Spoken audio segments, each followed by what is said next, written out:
خو زما دا سوال دی چې پښتنو ته او زموږ کتونکو ته ستاسو څه پیغام دی؟ زه داسې ده چې ځوانان ته خو دا وایم چې مشران خو زما نه زیات پوهېږي او هغوی ته به زه څه ووایم، خو چې کوم ځوانان دي نو هغوی ته دا وایم ځکه چې ځوانان چې دا د ټولنې د شا ډوکې وي او دا چې کوم دی نو د دوی نه تمي نو یو خو دوی ته دا وایم چې که اسمان دې د زمري په خوله کې ورکړه د زمري په خوله کې مه پرېږده همت.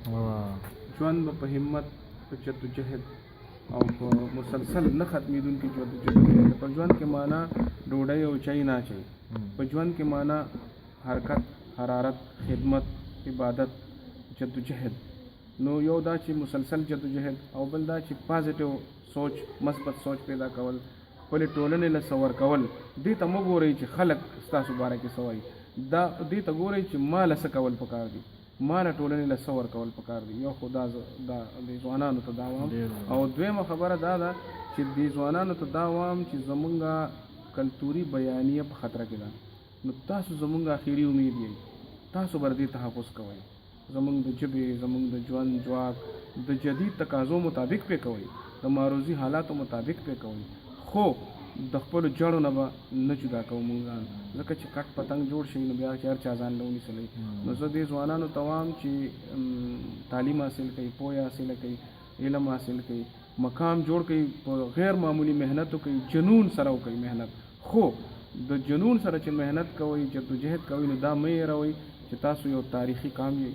تاسو خپلې جړې دي او دغه جړې چې دي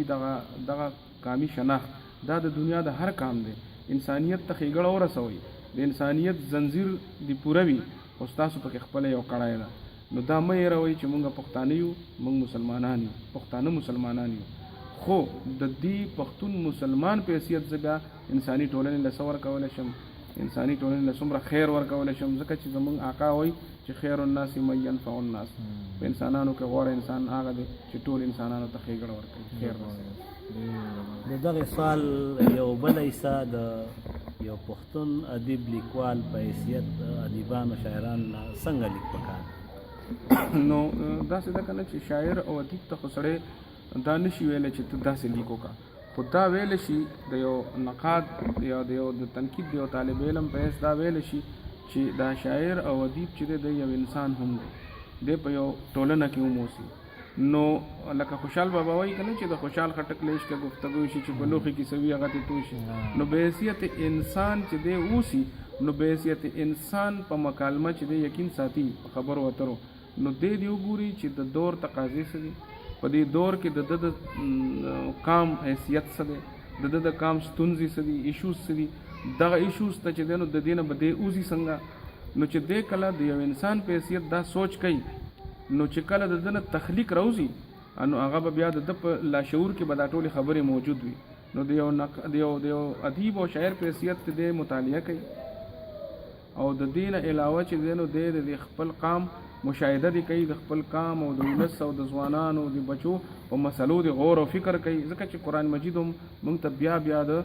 تفکر او د تدبر تعلیم را کوي. بیا وایي چې افلا تتفکرون، افلا تتدبرون، نو چې افلا تعلمون. نو چې کله مونږ زه دا ګڼم چې که چېرې زمونږ شاعر او ادیب غور و فکر هم کوي د انسان په حیثیت، په خپل ژوند ځواک، په چاپېرچل، په موجوده دنیا، په ګلوبل ویلیج، د دې سره چې کوم دی نو د کام ستونزې په نظر کې بیا راځي، نو چې دا د ده روح ته کوزېږي، نو چې کله د ده نه تخلیق راوځي نو هغه به بیا په دغه رنګ کې رنګ لکه مسلې به ټولې بیا د ده په لاشعور کې لیک کې به وي، خپله به چې دی نو دی بیا هغه طرف ته ځي. ځکه چې شاعري چې ده نو دا بس شاعري دا نه کامي او نه مذهبي او نه رومانوي. شاعر چې دی د هغه رجحان چې کم پلوي،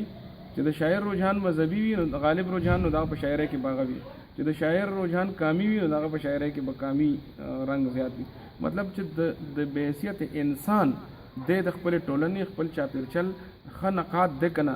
ښه مفسر دی که نه او ښه نقاد دی که نه، نو دی تنقیدي بصیرت چې دی خپل په کار راولي بې حیثیت انسان، نو بیا به په خپله داسې تخلیق کېږي چې هغه د کام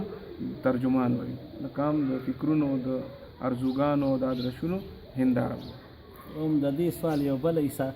چې زمونږ سیاسي مشران چې کوم دي د پارټۍ نوم نه لرو زموږ د پښتنو چې کوم دعوه کوي چې یاره موږ د پښتنو نمایندګي کوو هغوی دپاره څه کول پکار دي؟ داسې ده چې زما خیال دی چې سیاستدانانو ته خو د عقل خول او هغوی له خو مشوره ورکول چې دی نو دا بالکل داسې هغوی ته هېڅ ضرورت نشته د دې خبرو، خو ځکه چې په دې ګړی باندې زیب لیکلي په بعضې ګړو باندې واټر پروف هغې ته اوبه نه ځي. نو زما خیال دی چې د دې دور د سیاستدانانو په تندوی لیکلي دي ایډوایس پروف نو هغوی ته خو هغه په خپله چې دی نو بلا هوښیار دي او په دې خبرو پوهېږي. خو زموږ دا ارمان او دا ارزو ده چې خدای دې قومي تحریک په پښتنه خاوره ژوندی لري او چې د کام کوم ایشوز دي نو خدای دې وکړي چې هغې ته هغوی په اخلاص باندې په کمیټمنټ باندې ځینې خبرې دای په نظر کې هم دي د قومي تحریک لکه دا هم زه ګڼم، خو ځینې داسې خبرې دي چې هغې ته چې د هغې ته چې دی نو جرأتمند قدمونه اوچتول دي او موږ سره خپل تاریخ شته هم د باچا خان په شکل کې د خان عبدالولي خان په شکل کې چې هغوی چرې هم په قومي ایشوز باندې کمپرومایز نه دی کړی او هغوی چې دی نو هغوی کې ویره هم نه وه. په دې دور کې ټیک ته چې اوس ډېره مسله ده، ډېر زیات ګران ژوند دی او دا هم ده چې د پښتنو څوک شته هم نه، نو په داسې حالاتو کې پښتنو قومي مشرانو ته هم ډېرې سختې پیښې دي. دا هم زه ګڼم چې هغوی هم په یو پولي صراط روان دي، خو زه بیا هم وایم چې بغیر د خوف نه، بغیر د یرې نه، بغیر د ترې نه د خپل کام خبره کول او د کام اتفاق پیدا کول چې څومره چې قومي ګوندونه دي هغه ټول را یو ځای کول، بیا د هغې نه علاوه چې د کام کمې ستونزې دي د لر او بر هغه چې کوم دی نو دنیا ته مخې ته کېښودل، په هغې باندې ډایلاګ کول، په هغې باندې جرګه مرکه کول، د کام چې څومره ستونزې دي څومره ایشوز دي، که هغه انتها پسندي ده، که هغه بې اتفاقي ده، که هغه د لر او بر مسلې دي، د دواړو طرفو په منځ کې د تجارت خبره ده، د پولې د بندیز خبره ده، لکه دا ټول. نو زه دا ګڼم چې که چېرې مونږ ټول په یو پیچ یو، په مونږ کې اتفاق او اتحاد وي زمونږ قومي مشران، نو بیا به مونږ دای شاته چې مونږ په اتفاق ولاړ یو نو چې چا سره خبره کوي نو یې کې به مو وزن وي. او زما خیال دی چې دغه چې کوم مونږ مکمل کې اوسو پاکستان زمونږ ملک دی، نو د پاکستان مشرانو لم پکار دي چې په اخلاص باندې،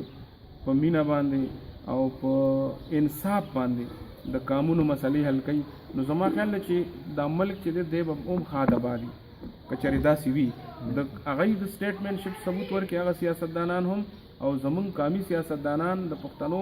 چونکې د مرګ او د ژوند خبره ده نو د دوی خو که مذهبي سیاست مدار دی او که قومي دی چې دا ټول په یو پیچ او دوی چې دی نو لکه اوس ګوره یو وړه خبره ده د فاټا د انضمام چې د پښتنو د وجود دوه ټوکړې یو ځای کېږي او زمونږ اوس هم په دې لکه په ځای د دې چې مونږ چې کله مونږ اختلاف پیدا کوو نو چې څوک یې کول غواړي نو هغه که آیا صحیح معنو کې کول غواړي او که نه کول غواړي هغه ځان له خبره ده، خو چې هغه ووایي چې زه یې کوم هغه نو په کار دا ده چې مونږ ورته ټول ویل چې هغه وکړه،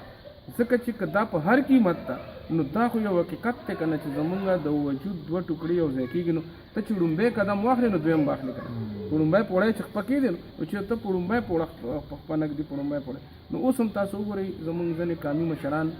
مذهبي مشران د دې په حق کې نه دي او خپل دریځ سره جدا ولاړ دي. نو زه دا ګڼم چې مونږ لا په قومي مسلو باندې یو کېدل او په یو پیچ باندې ودرېدل پکار دي. ډېره مننه جي، ډېرې ګټورې خبرې زموږ دپاره، زموږ د کتونکو دپاره. الله مو ښاد او آباد